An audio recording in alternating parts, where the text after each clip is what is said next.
ವಿವಿಧ ಬೇಡಿಕೆಗಳ ಈಡೇರಿಕೆಗೆ ಆಗ್ರಹಿಸಿ ದಾಂಡೇಲಿಯಲ್ಲಿ ಸಿಐಟಿಯು ನೇತೃತ್ವದಲ್ಲಿ ಕಾರ್ಮಿಕ ಸಂಘಟನೆಗಳಿಂದ ಮುಷ್ಕರ, ಕಾರ್ಮಿಕ ಸಂಹಿತೆ ರದ್ದತಿಗೆ ಆಗ್ರಹ.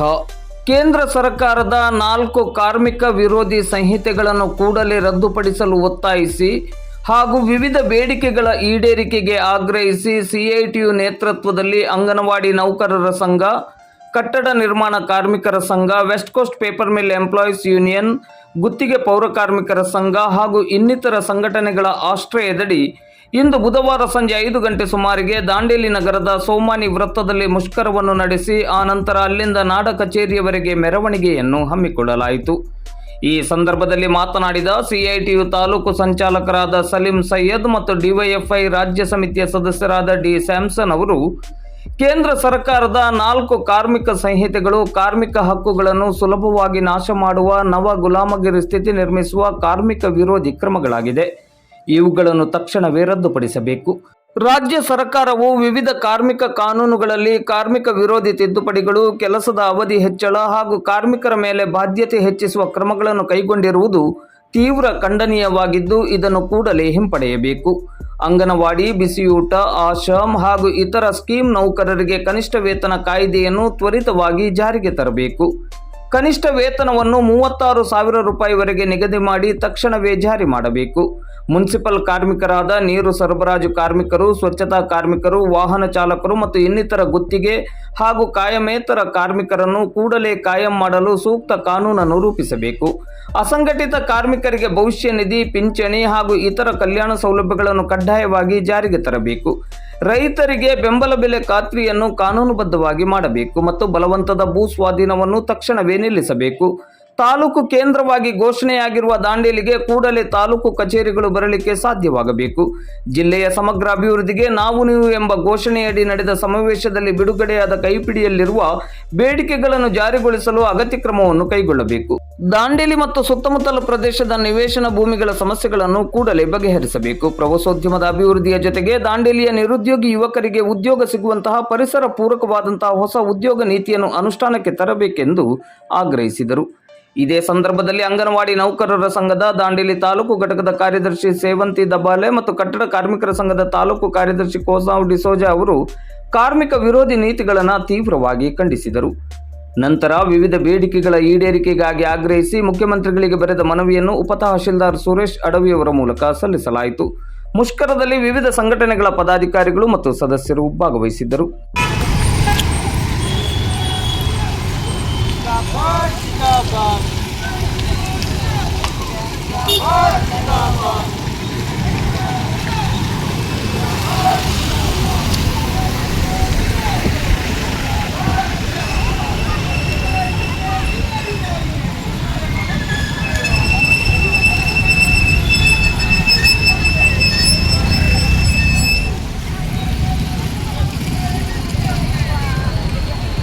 वो हमारे यूनियन का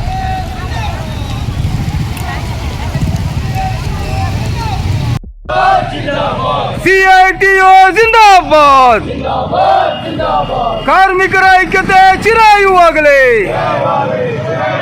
ಕಾರ್ಮಿಕರ ಐಕ್ಯತೆ ಚಿರಾಯುವಾಗಲಿ. ಅಖಿಲ ಭಾರತ ಸಾರ್ವತ್ರಿಕ ಮುಷ್ಕರ ಯಶಸ್ವಿಯಾಗಲಿ, ಅಖಿಲ ಭಾರತ ಸಾರ್ವತ್ರಿಕ ಮುಷ್ಕರ ಯಶಸ್ವಿಯಾಗಲಿ. ಇನ್ಕ್ಲಾಬ್ ಜಿಂದಾಬಾದ್, ಸಿಐಟಿಯು ಜಿಂದಾಬಾದ್, ಸಿಐಟಿಯು ಜಿಂದಾಬಾದ್, ಇನ್ಕ್ಲಾಬ್ ಜಿಂದಾಬಾದ್.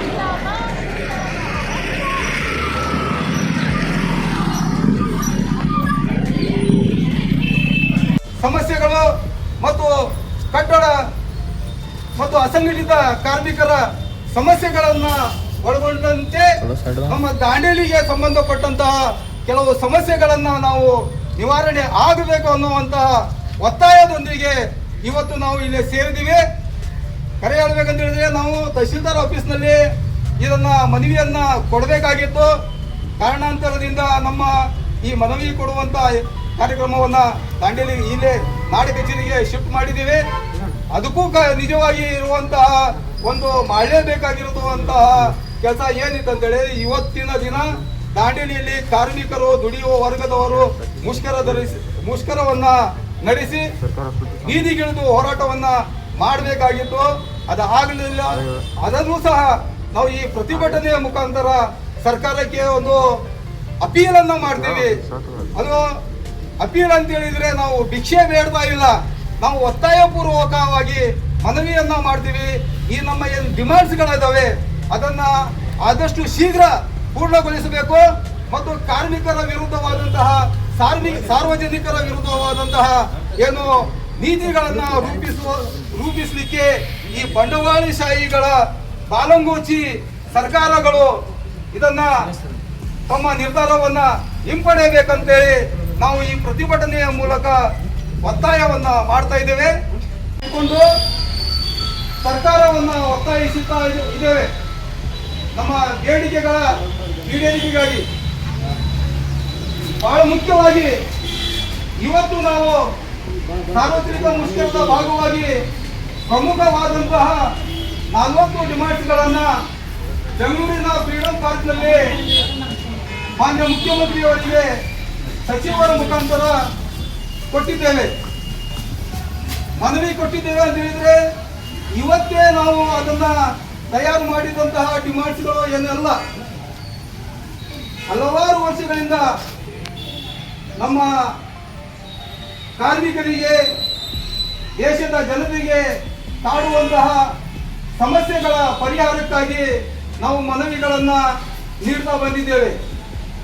ಆದರೆ ಇನ್ನೂವರೆಗೆ ಯಾವುದೇ ಸಮಸ್ಯೆಗಳ ಬಗ್ಗೆ ಸರ್ಕಾರ ತಲೆ ಕೆಡಿಸಿಕೊಳ್ಳೋದಾಗಲಿ ಮಾಡಲಿಲ್ಲ. ಅದರ ಹೊರತಾಗಿ ಉಲ್ಟಾ ಇನ್ನೂ ಸಂಕಷ್ಟಕ್ಕೆ ದೂರುವಂತ ಕಾರ್ಮಿಕರನ್ನ ಸಾರ್ವಜನಿಕರನ್ನ ಸಂಕಷ್ಟಕ್ಕೆ ದೂರುವಂತ ಕೆಲಸ ಸರ್ಕಾರ ಮಾಡಲಿಕ್ಕೆ ಮುಂದಾಗಿದೆ. ನಮಗೆಲ್ಲ ತಿಳಿದ ಹಾಗೆ ಕನಿಷ್ಠ ವೇತನ ಹೆಚ್ಚಾಗಬೇಕನ್ನುವಂತ ಒಂದು ಡಿಮಾಂಡ್ ಅನ್ನ ಇಟ್ಕೊಂಡು ನಾವು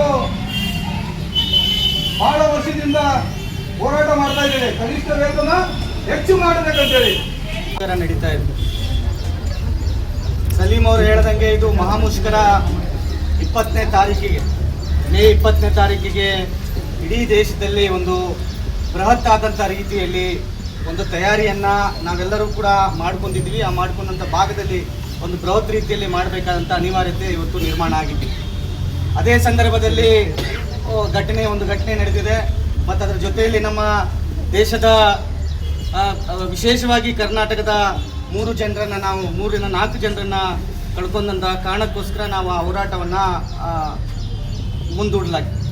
ಆದರೆ ಇವತ್ತು ಇಡೀ ದೇಶದಲ್ಲಿ ಇವತ್ತು ಕಾರ್ಮಿಕರ ಕಾಯ್ದೆಗಳ ಬಗ್ಗೆ ಏನು ಇವತ್ತು 8 ತಾಸು ದುಡಿಮೆಯನ್ನು 12 ತಾಸಿಗೆ ಸಂಬಂಧಪಟ್ಟಂತೆ ಕಾನೂನುಗಳಿರ್ಬೋದು, ಮತ್ತು 2ನೇ ಅಂಶ 29 ಇರುವಂಥ ಕಾನೂನುಗಳನ್ನು ಕೇವಲ 4 ಕಾನೂನುಗಳಿಗೆ 4 ಕೋಡ್ನ ಸೀಮಿತಗೊಳಿಸಿ ಇವತ್ತು ಕಾರ್ಮಿಕರನ್ನ ಗುಲಾಮಗಿರಿ ರೀತಿಯಲ್ಲಿ ವರ್ತಿಸಬೇಕು, ಗುಲಾಮಗಿರಿ ರೀತಿಯಲ್ಲಿ ಅವರನ್ನು ಕೆಲಸ ಮಾಡಿಸ್ಕೊಡ್ಬೇಕು, ಗುಲಾಮಗಿರಿ ರೀತಿಯಲ್ಲಿ ಅವ್ರ ಕಡೆ ನಡೆಸ್ಕೊಡ್ಬೇಕು ಅನ್ನುವಂಥ ನಿಟ್ಟಿನಲ್ಲಿ ಕೇಂದ್ರ ಸರ್ಕಾರ ಏನು ಕಾನೂನನ್ನು ತರ್ತಾ ಇತ್ತು, ಆ ಕಾನೂನನ್ನು ನಮ್ಮ ಎಲ್ಲ ಕಾರ್ಮಿಕ ಸಂಘಟನೆಗಳು ಸೇರಿ ತೀವ್ರ ರೀತಿಯ ವಿರೋಧ ಮಾಡಿ ಇವತ್ತು ದೇಶಾದ್ಯಂತ ಒಂದು ಪ್ರತಿಭಟನೆಯನ್ನ ಮಾಡುವ ಮುಖಾಂತರ ಇವತ್ತು ನಮ್ಮ ಪ್ರತಿವಿರೋಧವನ್ನ ಕೇಂದ್ರ ಸರ್ಕಾರಕ್ಕೆ, ರಾಜ್ಯ ಸರ್ಕಾರಕ್ಕೆ ನಾವು ವ್ಯಕ್ತಪಡಿಸ್ತಾ ಇದ್ದೀವಿ. ಬಹಳ ಕೇಂದ್ರ ಸರ್ಕಾರ ಒಂದು ಕಡೆ ಕಾನೂನನ್ನ ಜಾರಿ ಮಾಡುವಂತ ಜೊತೆಯಲ್ಲಿನೇ ಇವತ್ತು ಕೇಂದ್ರ ಸರ್ಕಾರ ಜಾರಿ ಮಾಡೋದನ್ನ ಕಾನೂನುಗಳನ್ನ ರಾಜ್ಯ ಸರ್ಕಾರಕ್ಕೆ ಅಧಿಕಾರಕ್ಕೆ ಬಂದ ನಂತರ ನಾವು ಕಾನೂನನ್ನ ವಾಪಸ್ ಪಡಿತೀವಿ ಅಂತೇಳಿ ಹೇಳಿದಂತ ಕಾಂಗ್ರೆಸ್ ಸರ್ಕಾರ ಇನ್ನೂವರೆಗೆ ಅದನ್ನು ವಾಪಸ್ ಪಡೆದಿಲ್ಲ. ನಿಮಗೆ ಗೊತ್ತಿದ್ದಂಗೆ ನಿಮ್ದೇ ದುಡಿಯುವಂತ ಸರ್ಕಾರ, ದುಡಿಯೋ ಜನರ ಸರ್ಕಾರ ಇರುವಂತ ಕೇರಳದಲ್ಲಿ ನಾವು ಆ ಕಾನೂನುಗಳನ್ನ ಜಾರಿ ಮಾಡುವುದಿಲ್ಲ ಅಂತಾರೆ ಕಡಾಖಂಡಿತವಾಗಿ ತೀರ್ಮಾನವನ್ನ ಮಾಡಿದ್ದಾರೆ. ಆದರೆ ರಾಜ್ಯದ ಕಾಂಗ್ರೆಸ್ ಸರ್ಕಾರ ಅದು ಎಲ್ಲೂ ಕೂಡ ಜಾರಿ ಮಾಡ್ತಾ ಇಲ್ಲ. ಜಾರಿ ಮಾಡುವ ನಿಟ್ಟಿನಲ್ಲಿ ಒಂದು ಹೆಜ್ಜೆ ಮುಂದಿದೆ. ಆ ಕಾರಣಕ್ಕಾಗಿ ರಾಜ್ಯ ಸರ್ಕಾರವನ್ನು ಕೂಡ ಒತ್ತಾಯ ಮಾಡ್ತಾ ಇದ್ದೀವಿ, ನಾವು ಅದನ್ನು ಜಾರಿ ಮಾಡಬಾರ್ದು.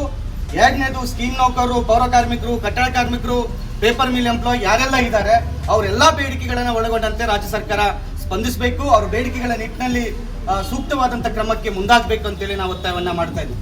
ಮತ್ತೆ ನಾವು ಜೊತೆಯಲ್ಲಿನೇ ಕೇವಲ ಕಾರ್ಮಿಕ ಸಂಘಟನೆಗಳ ಬೇಡಿಕೆ ಜೊತೆಯಲ್ಲಿ ದಾಂಡೇಲಿಗೆ ಬೇಕಾಗಿರುವಂಥ ಮೂಲಭೂತ ಸೌಕರ್ಯಗಳ ಪ್ರಶ್ನೆ ಇರ್ಬೋದು, ಪ್ರವಾಸೋದ್ಯಮಕ್ಕೆ ಸಂಬಂಧಪಟ್ಟ ಪ್ರಶ್ನೆ ಇರ್ಬೋದು, ಇಲ್ಲಿರುವಂಥ ಕಚೇರಿಗಳ ಪ್ರಶ್ನೆ ಇರ್ಬೋದು. ಉದಾಹರಣೆಗೆ ಅಂಗನವಾಡಿ ಟೀಚರ್ಗಳೆಲ್ಲ ಇವತ್ತು ಸಭೆಗಳ ಮಾಡಬೇಕಾದ್ರೆ ಹಳಿಯಾಳಕ್ಕೆ ಹೋಗುವ ಪರಿಸ್ಥಿತಿ ನಿರ್ಮಾಣ ಆಗ್ತಾ ಇದೆ. ಅದೇ CDP ಆಫೀಸ್ ಇಲ್ಲ ಆದರೆ ಇಲ್ಲೇ ಆಗ್ತದೆ. ಹಾಗಾಗಿ ತಾಲೂಕಾ ಕಚೇರಿಗೆ ಬೇಕಾಗಿರುವ ಕಚೇರಿಗಳು ಇವತ್ತು ದಾಂಡೇಲಿಯಲ್ಲಿ ಮಾಡ್ಲಿಕ್ಕೆ ಸಾಧ್ಯ ಆಗಬೇಕು ಅನ್ನೋಂಥೇಳಿ ನಾವು ಒತ್ತಾಯವನ್ನ ಈ ಸಂದರ್ಭದಲ್ಲಿ ಮಾಡ್ತಾ ಇದೀವಿ. ನಿಮಗೆ ಗೊತ್ತಿದ್ದಂಗೆನೆ ಇಡೀ ದೇಶದಲ್ಲಿ ನಿರುದ್ಯೋಗದ ಕೋಟಿ ಗಂಟೆ ನಿರುದ್ಯೋಗದ ಪಡೆಯನ್ನ ದಿನದಿಂದ ದಿನಕ್ಕೆ ಹೆಚ್ಚಾಗ್ತಾ ಇದೆ. ಅದನ್ನ ಸರ್ಕಾರ ನೀಗಿಸ್ಲಿಕ್ಕೆ ಯಾವುದೇ ರೀತಿ ಸರ್ಕಾರಗಳು ಮಾಡ್ತಾ ಇಲ್ಲ. ಇವತ್ತು ನಮ್ಮದೇ ಮಕ್ಕಳು ಅಷ್ಟು ಹಲವಾರು ಮಕ್ಕಳುಗಳು ನಿರುದ್ಯೋಗದಿಂದ ಬಳಕ್ತಾ ಇದ್ದಾರೆ. ಇವತ್ತು ನಿರುದ್ಯೋಗದಿಂದ ಬಳಕ್ತಾ ಇರೋದ್ರಿಂದ ಹಲವು ರೀತಿಯ ದುಷ್ಟ ಚಟಗಳಿಗೆ ಮುಂದಾಗಿದ್ದಾರೆ. ಸೊ ಈ ರೀತಿಯಾದಂಥ ಎಲ್ಲ ಅಂಶಗಳನ್ನ ಕೂಡ ಈಡೇರಿಸಬೇಕು. ದಾಂಡೇಲಿ ನಗರಕ್ಕೆ ಉದ್ಯೋಗಗಳನ್ನು ಕೊಡುವಂಥ ಯೋಜನೆಗಳು ಬರಬೇಕು, ಇಲ್ಲಿನ ಯುವಜನರಿಗೆ ಉದ್ಯೋಗ ಸಿಗಬೇಕು. ಈ ಎಲ್ಲ ಅಂಶಗಳನ್ನ ಸೇರಿದಂತೆ ನಾವು ರಾಜ್ಯ ಸರ್ಕಾರಕ್ಕೆ ಇವತ್ತು ಮನವಿಯನ್ನ ಕೊಡ್ತಾ ಇದ್ದೀವಿ.